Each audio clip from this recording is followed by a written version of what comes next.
Familiar ba kayo sa One Chip Challenge? Isang viral trend kung saan kakain ka lang ng isang chip na sobrang anghang, gawa ng Carolina Reaper at Naga Viper peppers. Akala ng marami katuwaan lang, pero may nangyari na hindi inaasahan. Noong Setyembre 2023, isang 14 anyos na estudyante ng Massachusetts, si Harris Woloban, ang sumubok sa challenge. Kinain niya ang chip sa school pagkatapos ay nakaranas ng matinding sakit ng tiyan at inuwi na lang. Pagdating sa bahay, bigla siyang nawala ng malay at kalaunan ay namatay. Autopsy later revealed heart arrest, dulot ng matinding anghang na pinalala ng isang congenital heart defect na hindi pa nila alam.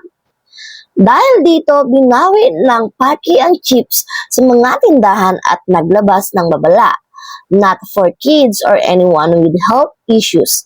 Pero ang tanong, sino ba ang nagbabasa ng warning labels pag viral na? Aral. Hindi lahat ng challenge dapat sabayan. Hindi lahat ng katuwaan ay ligtas.